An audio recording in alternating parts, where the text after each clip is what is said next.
Lukastar is insane. Oh. It's a spacey-like character. Got the frame 3 whatever shine. Insane. Yeah. Absolutely insane. Yeah. It's super strong combo game, weak recovery, the classic glass cannon. Definitely on the top of a lot of people's watch list for this bracket here. Considered to be generally very strong. Been around the block for a while. Gotten some good. Been performing well at our RCS events here. Yes. I love it. Who is that? Is that NA? That is NA with the lovely axolotl skin here. And I don't know if you heard that, but a little cry. Just a little beep. Huge fan. Yeah, NA. So, and on the other side we got NA, who is interesting. I played this character. This was my first workshop main. Before Lonan, right? Before Lonan, yeah. Yes. I whipped him out a couple of times in this bracket here, but in short, he's interesting. He's a big body, but he's really floaty. He's got a lot of weird kind of is that like unconventional kind of long range poking moves. Really strong tech chase game. Stuff like expect to see stuff like your jab, your dash attack, maybe some setups with the up special even. Yeah. I've seen a couple of really cool things with NA with like projectiles interacting with each other. Like they get something like a black hole, and then they can target like their little ring move to go ahead and change the angle mid trajectory. Exactly. So the bubbles, when you put them, that's with side special. When you put out the bubble, I believe if you do down special again, it causes them to electrify, and they become an active hitbox. You can also split them up with a lot of NA's slashing type moves, which will make them split up into smaller ones, and you can kind of move them around from there, etc., and just have like a. You can think of it in a way kind of like Absa Cloud, which makes sense given that Akashi is a very well-known Absa and base cast. It sounds like another well-centralized character like Yudo. Absolutely. It's interesting. It's kind of you have to play in such a way where your opponent really wants to respect that spacing. So you got to be a little bit more what's the word? Assertive than perhaps you would with maybe some other zoners. But definitely has some really cool stuff out of it for sure. And I would hope that you could have the tools to be more assertive in this matchup, because Lukastar will just run all over you if you're not prepared. Absolutely, yeah. Wait, they got Pikachu to hit quick attack? Yeah, it's like, you got like a spacey with some elements of like a Pikachu. Yeah, I know they got the up B. Oh yeah, they have. I believe it is a. Oh my gosh, some move behaves like a fox combo throw or something, where it's like they grab you and kind of just send you up into the air here. My memory's a bit blanking on me here.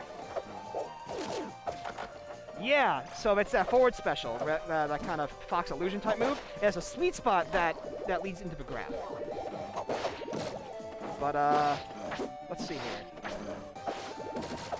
Looks like NME is NME with the lead here so far. This is an area that I know NA can struggle in is these edge guards, because that up B, while it is very large and very flexible in terms of how you can like move it and it's disjoint whatever, if you're stuck in a way where you have to use it, it can be really difficult because he doesn't have much in the way of mix-ups. And with a character as mobile and tricky as a Lukastar, that can be really tricky to get around, I'd imagine.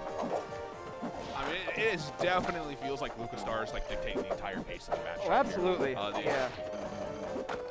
Akashi getting some hits in. Finds a parry. Almost got landed with that up air finisher to that combo. That forward air, very strong vertical kill move, kind of like a Mewtwo Shadow Claw in a way, like a melee Mewtwo Shadow Claw or something. Oh my gosh. Yeah. Lukastar is pretty crazy. Lukastar's, pretty good.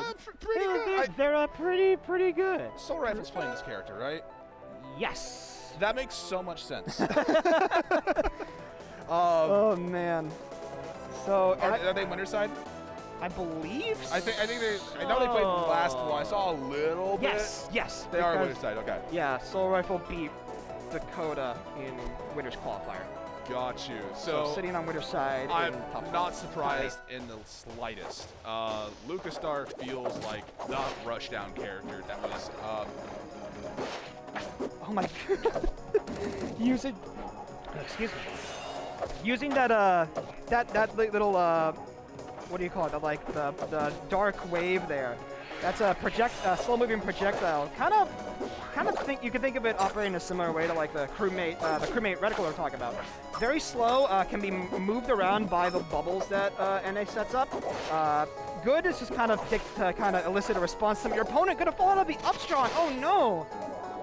Unfortunate. You hate to see that. That NA upstrong is a very good anti-air and kills quite early. Yeah, like that. Not quite get a galaxy there, but like at like 110 before hit. That's a yeah. No shortage of power in that move for sure. And you can Dacus with it, so you can like use it for some nutty tech chase stuff, especially on the platform. Really cool. Ooh, at the ledge. Enemies struggling. Oh yeah, you were seeing NA the NA trying to do a little bit of a setup there with the bubbles, using the back air to split it in such a way where it kind of covers the platform and the ledge, but unfortunately able to kind of eat through the bubbles before NA can really do much about it. So, good recognition there. But Akashi is dictating this pace of the game a lot more now. You know, feels more comfortable on this counter pick for emerging forward. Definitely not getting run down quite as hard as he was in game 1 here. Oh yeah. Gets strong attack out a little bit earlier. That's gonna falls out again. He's just having that move is just having a rough time connecting with those high hitting anti-air attempts. Unfortunate. Yeah, Akashi's making it work though, finding some clean stocks with that down strong. What's that little clock mechanic going around NA? The little okay, that's a fun one. So if you do the little thing that causes your what do you call it? Those the down special, which electrifies the void. Yeah, right? which electrifies like the void balls. That also builds a charge, and that little clock that goes around, you know, it builds up. It persists in between stocks. You do lose a little bit of it though. There's other ways to build it, like if your opponent, hits the bubble at like a certain situation, or if you do, I forget offhand. But at the end of when it's void charged, NA gets like a solar beam attack. Like straight up PM Ivysaur solar beam. Okay, alright, that's and it is incredibly powerful. If you can get it off, in a game, you can take a stock at like 60. Okay, so and it is full screen. Like as far up as you can go. Big old 45-degree kill move. Man, that's crazy. It's tough to get set up, especially if you're playing against a player like NME here, who's been doing a pretty good job kind of keeping the NA kind of under control a little bit, not letting so much time for setup come into play here. But if you can get it off, that is a trump card for sure. An easy way to close out, not an easy, but a good strong option to cheat. If you see an NA have that beam charged, be very scared. Because one good conversion and you can lose your stock at a blink of an eye. I'm very glad we decided to go to Crystal Oasis, the home that stage. That killed! What? It was a little bit charged, but oh my goodness. That's way strong. But as I was saying, Crystal Oasis, the home of Olympia, a previous workshop character. That's true. Yes. Absolutely. And this remix, oh my god, it's so good. Love this one. To clarify, because I did a question about this from somebody else. The workshop characters that have become base cast, they are not part of this roster here today, so you will not be seeing them until our main singles bracket tomorrow. Yeah, you'll see a couple of those. I know we saw a couple earlier on stream. I know Kid was playing Palm, so yes. But you'll be seeing some Palm, some Podan tomorrow.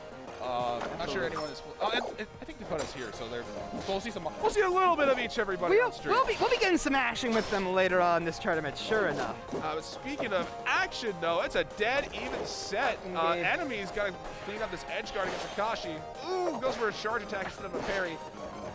Now it's Akashi's turn to go ahead and put some pressure on. Just a little twin on an up tilt, manages to jump out. Yeah, enemy, Akashi kind of stuck in the corner here, but manages to get back stage control. Oh, that up tilt almost finding its mark. That sweet spot forward tilt. And here's the charge, here's the charge. Yep.